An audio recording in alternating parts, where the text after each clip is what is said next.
अर्चनाताईंनी या ठिकाणी अतिशय सुंदर असं कीर्तन आपल्या पुढे सादर केलं। अर्चनाताईंच्या बाबतीमध्ये मी आपल्याला एक 2 मिनिटं सांगू इच्छितो। अर्चनाताई हा अकोला तालुक्यातील गणोरे गावच्या मूळ रहिवासी आहे।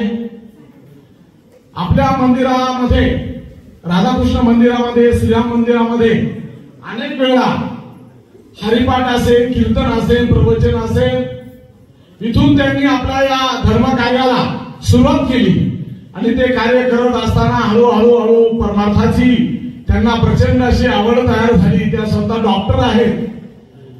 भागवताचं अतिशय सखोल असं ज्ञान म्हणून त्यांना भागवताचार्य असं म्हटलं जातं।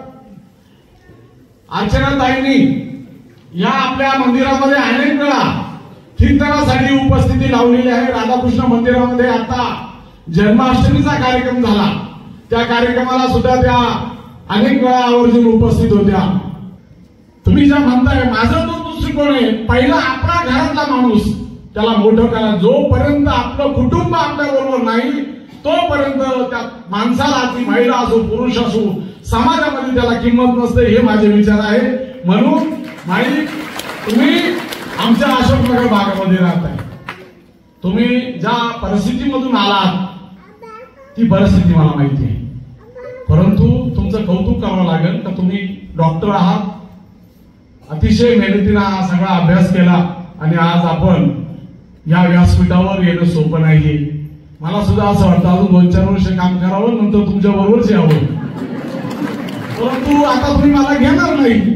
परंतु गायक लक्ष्मण महाराज, मोरे महाराज मला गाता खूप सुंदर येत आहे। फक्त एक 5-6 महिने तुमच्यापर्यंत तुमची ट्रेनिंग जर घेतली तर निश्चितपणे तुमच्या बरोबर मी काम करू शकतो। यापुढे उर्वरितचे आपले कीर्तनकार आहे, महाराष्ट्रातले अनेक नामवंत कीर्तनकार या ठिकाणी येणार आहे, ते आपली सेवा या ठिकाणी करणार आहे।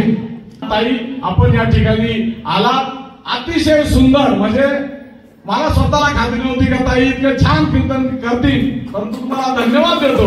आपण अतिशय सुंदर असं या ठिकाणी कीर्तन केलं। आपलं प्रवचन 4-5 दिवसापूर्वी मी एका वर्ष श्राद्धाच्या कार्यक्रमामध्ये ऐकलं आणि त्याच वेळेस निश्चितपणे मला खात्री झाली ताई अतिशय सुंदर असं कीर्तन या ठिकाणी करतील आणि त्या पद्धतीने त्यांनी केलं।